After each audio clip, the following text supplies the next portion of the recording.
kata majikan yang baik, anggap aja rumah ini seperti rumah kamu sendiri. Dapur ini anggap aja seperti dapur kamu sendiri. Kamu pingin makanan apa?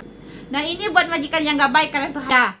Kadang-kadang ada yang HP-nya diambil sama majikannya, itu dikeluarin, ditonggengin, itu tasnya takut ada benda-benda apa gitu. Kalian gak bisa sarapan sebelum majikan selesai sarapan. Kalian udah punya pisau, udah punya igoma, terus majikan kalian gak baik, sebelum 3 bulan kalian masih bisa pulang ke kantor. Assalamualaikum teman-teman semuanya, gimana pada sehatnya? Insyaallah semuanya pada sehat walafiat, amin.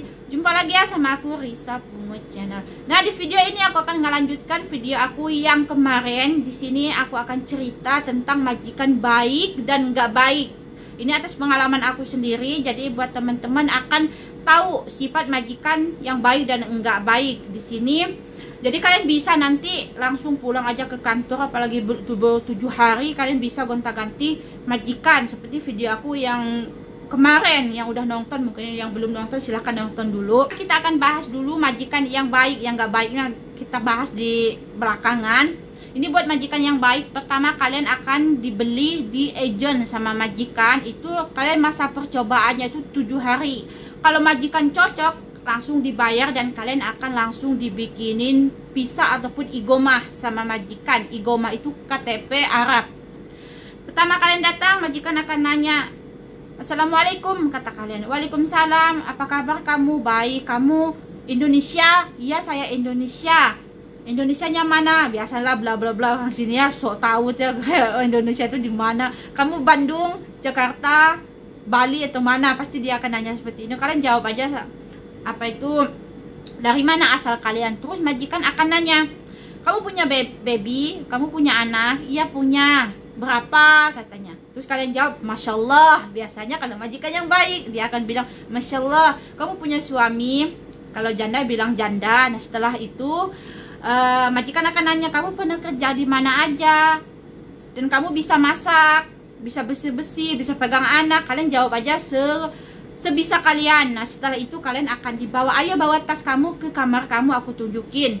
Nah, kalian masuklah, bawa tas kalian, simpen di kamar. Nah, terus majikan akan bilang, ini tempat tidur kamu, ini lemarinya, dan ini kamar mandi kamu. Kamu tidur di sini dan AC-nya ini. Biasanya detail banget majikan yang baik. Setelah itu, ayo ikut aku tunjukin yang akan kamu kerjakan. Dan nanti kalian akan dibawa ke ruang tamu. Kalau di Arab itu ruang tamu itu harus 2, satu buat cowok, satu buat cewek, nggak boleh disatuin. Ya, di sini kalian akan dibawa, ini ruang tamu cewek. Kamu harus bersih-bersihnya itu setiap hari. Kamu pel, sapu harus rapih. Dan nanti kalian akan dibawa lagi, ini ruang tamu cowok. Kalau seminggu sekali kata majikan ya seminggu sekali. Kalau tetap setiap hari ya harus setiap hari kalian bersihin. Itu dibawa lagi. Nah, di sini alat-alatnya, ini sapunya, ini pengepelnya, sabun bla bla bla bla buat bersihin rumah gitu. Bilang satu-satu panjang ntar. Nah, setelah itu akan dibawa ke kamar majikan. Ini kamar saya. Kamu bisa bersih-bersih ini kamar mandinya bla bla bla, suruh bersih, suruh ngepel seperti biasa. Udah selesai, ntar kalian dibawa lagi. Dan ini dapur. Kalau kamu pingin masak apa-apa, ini kopi, ini entah, semuanya ada di sini. Cara menghidupin gasnya, yang belum tahu menghidupin gas jangan takut, nanti dikasih tahu majikan. Ini gasnya, dan di sini perabotannya kamu bisa lihat semua. Jadi buat teman-teman, aku seling dulu ya, supaya kalian paham di mana sendok, di mana mangkok, di mana piring itu. Pertama kalian datang udah 2 hari, lebih baik kalian buka semua lemari, kalian elap semua itu lemari chicken setnya itu. Jadi kalian paham nanti di sendok di sini, gelas di sini, mangkuk di sini tempatnya. Jadi kalian udah tahu semua, soalnya kalian sudah pernah membersihkan dapur itu. Jadi udah paham kalau aku seperti itu. Nah, setelah itu kata majikan, kamu sekarang tidur aja, besok pagi kamu bangun jam segini. Kalau ada anak sekolah biasanya jam 5 subuh. Kalau nggak ada anak sekolah biasanya jam 8 ataupun jam 9 kalian akan bangun ya. Nah, setelah itu kata majikan yang baik, anggap aja rumah ini seperti rumah kamu sendiri. Dapur ini anggap aja seperti dapur kamu sendiri. Kamu pingin makanan apa, kamu bisa masak sendiri di sini. Kalau majikan yang baik, dia akan selalu senyum dan bilang Assalamualaikum, apa kabar, setiap bangun pagi, seperti majikan aku sendiri. Nah ya, setelah pagi kalian bangun, kalian bersih-bersihlah seperti yang dibilang majikan kalian pas kalian datang. Kalian bersih-bersih apa? Setelah itu kalian sarapan. Kalau majikan kalian belum bangun, kalian duduk aja sambil nunggu majikan kalian bangun. Nanti majikan kalian bangun, dia akan minta sarapan seperti apa yang dia minta kalian bikinin. Nah ini buat majikan yang baik. Nah ini buat majikan yang gak baik, kalian perhatiin supaya kalian gak lama-lama di rumah majikan. Kalian sudah tanda tangan kontrak 2 tahun, ternyata majikan kalian itu gak baik, kalian gak bisa balik lagi ke kantor karena udah terikat kontrak selama 2 tahun. Kadang-kadang ada yang 1 tahun pengen pulang, majikannya minta denda gini-gini. Jadi di sini kalian harus perhatiin. Ini aku bukan ngajarin ya, ini atas pengalaman aku sendiri.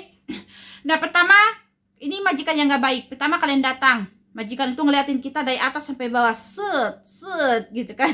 Majikan itu, ini majikan cewek ya, bukan majikan cowok.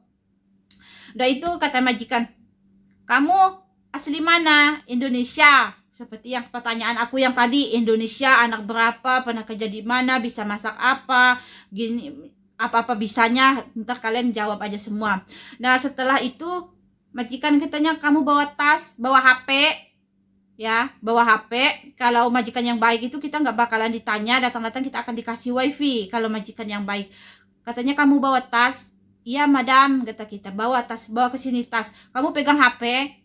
Iya. Kadang-kadang ada yang HP-nya diambil sama majikannya, kadang-kadang dikasihin, tapi tidak boleh keluar dari kamar. HP itu harus ada di kamar, kita boleh pegang HP kalau kita masuk ke kamar. Ada juga boleh pegang HP, tapi pas tidak ada kerjaan. Saat kerja tidak diperbolehkan pegang HP. Itu tanda-tanda majikan gak baik. Nah baju kalian itu akan dibuka, di dalam tas itu diperiksa satu-satu, dikeluarin. Enak kalau cangcut kalian bersih-bersih. Sama majikan itu dikeluarin, ditonggengin itu tasnya, takut ada benda-benda apa gitu, benda-benda goib apa gitu. Udah itu dimasukin lagi baju kalian tuh nggak ditata lagi, bluk. Oh ya udah katanya, mana HP? Kalau majikan yang nggak boleh pegang HP, HP kalian dikasih, katanya boleh pegang HP seperti yang tadi. Sudah itu kalian akan dibawa lagi ke kamar kalian, nyimpen tas, nggak ditunjukin ini kamarmu, ini enggak, simpan dulu tas ke sini, kamu ikut saya, kata majikan.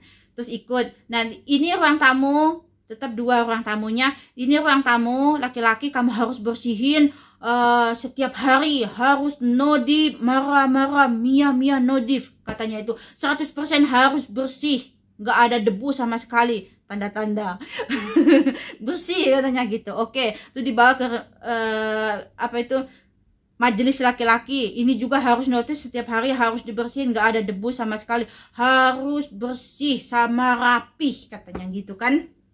Terus kalian dibawa ke kamarnya, ini kamar aku harus bersih, kamar mandinya gini-gini, harus sehari 2 kali bersihin kamar mandi. Dan ini kamar mandi anak saya, ini kamarnya anak saya, harus rapi semua, kata majikan ya. Saya nggak suka yang namanya kotor, biasanya kayak gitu majikan yang nggak baik.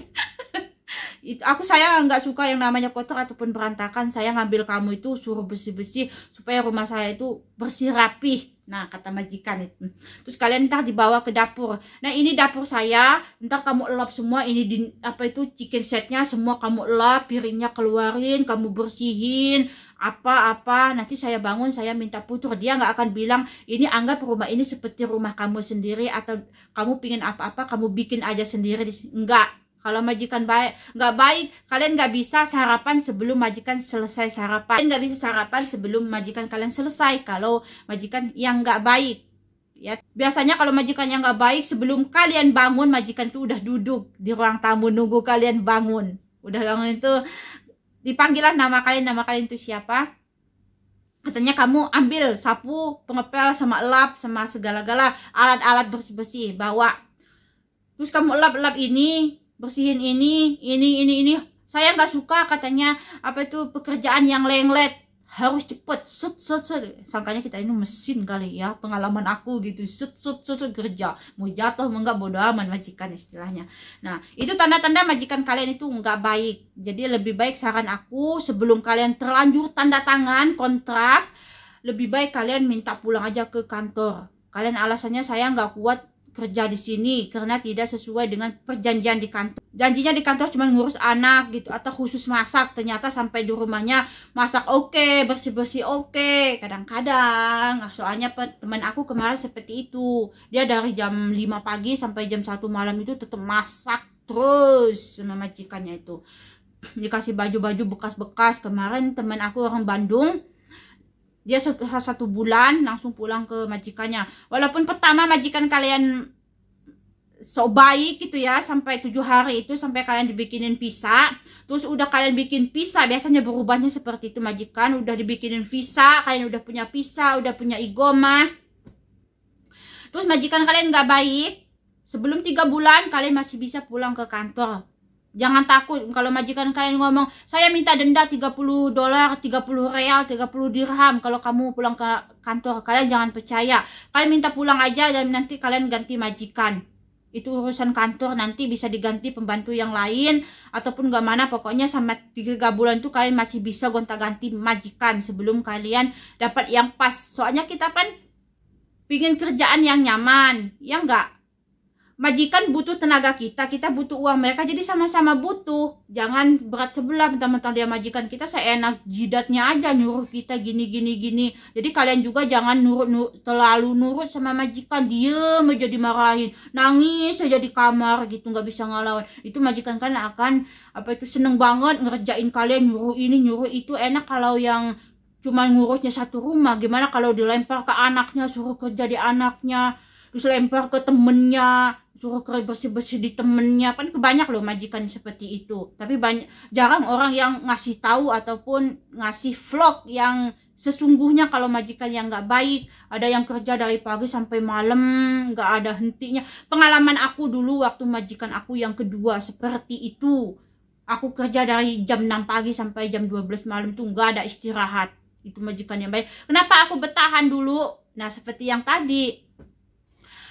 Pertama aku datang, majikan baiknya luar biasa, apa-apa dikasih.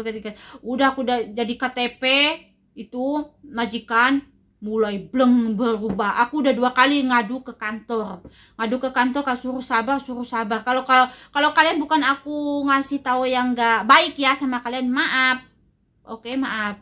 Tapi ini pengalaman aku. Aku 2 kali ngadu ke kantor suruh sabar, Pertama aku 2 bulan, aku minta pulang ke kantor, dipulangin, suruh sabar, aku dibawa lagi sama majikan. Terus ketiga bulan aku minta lagi pulang ke kantor, disuruh sabar, majikan janji akan berubah, aku balik lagi. Sampai aku 8 bulan majikan gak berubah. Kenapa aku gak bisa keluar dulu? Karena CCTV sekeliling rumah dan pintu selalu dikunci. Setiap majikan pergi, pintu dikunci, kuncinya di bawah, jadi aku di dalam itu. Nah, setelah 8 bulan, kalau kalian tetap aja majikan gak mau mulangin ke kantor, ataupun kantor suruh sabar terus, kantor mah gak tahu gimana penderitaan seorang TKW dapat majikan yang gak baik. Istilahnya, udah kalian kabur aja, gak apa-apa kok. Jangan takut, kalian gak bisa pulang, kalian dapat dendaan. Banyak teman-teman aku kok yang kabur itu gagal. Kenapa? Soalnya mereka ngadu ke kantor, gak ada respon. Ngadu ke agensi, nggak direspon, suruh sabar dan sabar. Yang kerja kan kita, setengah edan setengah mati, untung nggak stres istilahnya kan. Akhirnya kan bukan salah TKW yang kabur juga sih kata aku mah. Kenapa kurang respon dari agen sama kantor? Kalau kita ngadu itu maunya itu direspon lah, apalah. Kalau majikan nggak baik, kasih perjanjian apa deh supaya majikan itu baik gitu seharusnya. Tapinya ini mah enggak, makanya jangan disalahin kalau TKW banyak yang kabur sekarang itu karena kayak gitu. Emang kita butuh uang, butuh kerja, tapi kan kalau majikannya kayak setan gitu, kita ini kan manusia biasa, punya rasa capek, punya lelah gitu kan, bukan robot. Robot juga kan kalau habis batunya ya mati. Nah kayak gitu, makanya itu banyak yang kabur itu kayak gitu. Dan majikan nggak baik.